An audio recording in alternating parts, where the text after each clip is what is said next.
Good morning, everyone. Thank you for being with us here on From the South. This morning we start in Venezuela, where President Nicolas Maduro says that the campaigns of hate against Venezuela have failed. Now, the Venezuelan leader says that during his visit to the United States, many citizens there expressed their support for his country. Maduro took the opportunity to express his solidarity with the victims of police brutality in the U.S. Now, during his speech at the United Nations 70th General Assembly, he highlighted the need to combat racial inequalities around the globe.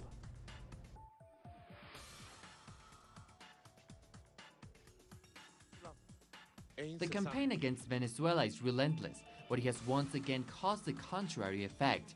I have walked to the United Nations and we have obtained the support of Asia, Africa, United States, the Caribbean, and even further. In the streets of New York, despite the hate campaign against us, I have received no insults, and instead what I received were hugs, love, support, smiles, shiny eyes of admiration toward Venezuela, and a Viva Chavez here and a Viva Chavez there.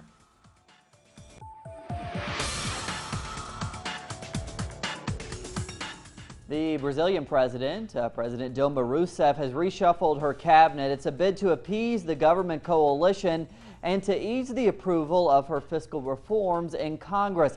Now she replaced her education minister, cabinet chief, and the defense minister. Rousseff has replaced her education minister, Renato Janina Ribeiro, with Aloisio Mercadante, who was her presidential chief of staff. An unidentified source told Reuters that the new chief of staff would be Defense Minister Jacques Wagner. Rousseff blamed the political crisis on actors who do not accept the country is a strong democracy whose legitimacy was given by popular vote. British Prime Minister David Cameron said in Jamaica that his government would not make slavery reparations to the Caribbean nation.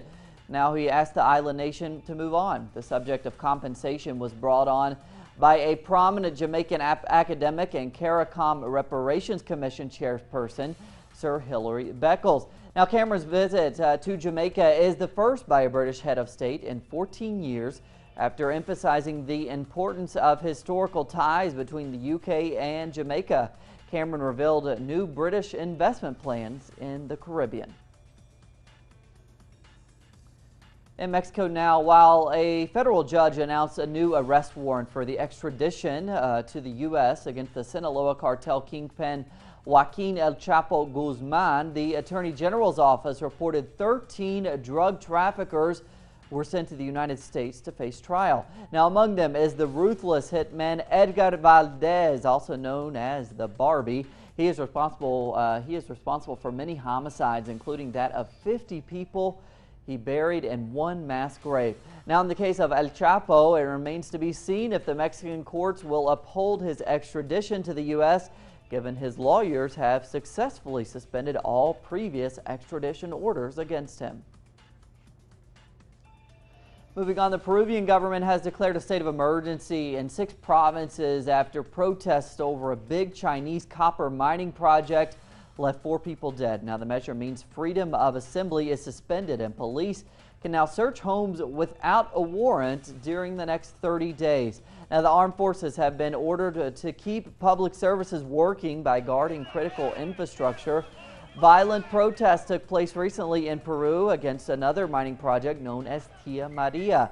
Protesters in both instances expressed concerns over the environmental impact of the projects. So far, we have 4 victims registered, but we think there are more than 10 who disappeared, and we think that they were buried on the top of a hill. We are looking for them. Child rights activists and policymakers from the 15-country CARICOM bloc are developing a regional strategy to prevent violence against children. Now, this comes at a time when experts have expressed concern over disturbing statistics on child violence and sexual abuse in the Caribbean. Our correspondent Allison Kentish now with that story. Says the research has made it clear that there has been no reduction in the figures tracking incidents of violence against children in the region in recent years. It is for this reason that CARICOM countries say they are making child protection a priority and devising a regional strategy to tackle the social ill. Because these issues have a devastating impact on children, threatening their survival, their development, protection, and participating in society, and have serious psychological, developmental, and socio-economic implications.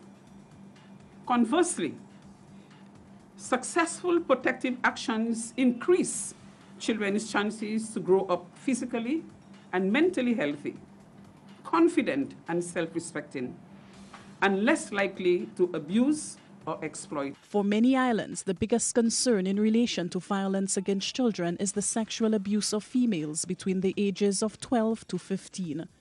For the head of Human Services in St. Lucia, the issue is truly disheartening, and stamping out violence requires commitment from CARICOM countries and a willingness to work together. In your own way, we all try to do something to end this violence. We recognize, however, that it's a collective response. And so it's not just a St. Lucia response or Dominica or Barbados response, but it has to be a regional response. UNICEF officials say while strides have been made towards preventing all forms of abuse against children, there is a lot of work to be done to achieve this goal. Those charged with shaping the policies to protect the Caribbean's children say the goal is to ensure a violence, exploitation, and abuse-free environment for them. Alison Kentish, Telesur, St. Lucia. And now we're going to take a quick glance at some of the other stories making news around the world. The Russian Defense Ministry said they carried out about 20 flights over Syria. They said they bombed 8 Islamic State group targets. No casualties or damages were reported.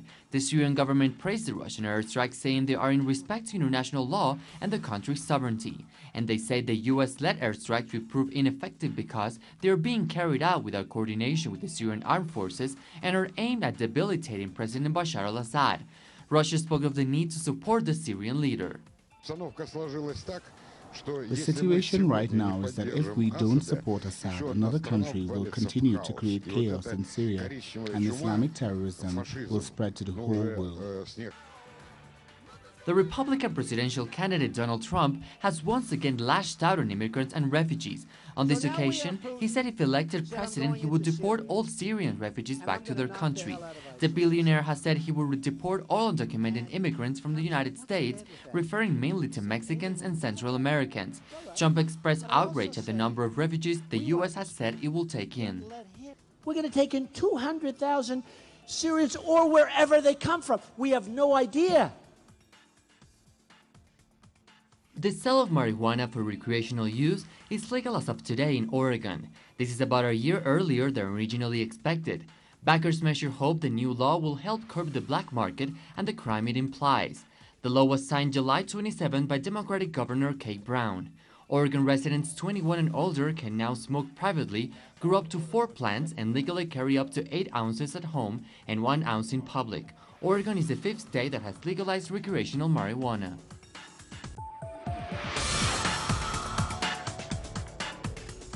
Now a little bit of sports to end this morning. The Portuguese striker Cristiano Ronaldo has joined the 500 club. Now this comes after the 3-time Ballon d'Or scored twice for Real Madrid in the Champions League against the Swedish club Malmo. Now Ronaldo also matched Raul's record of 323 goals for Real Madrid. However, Ronaldo has done it in 400 fewer games.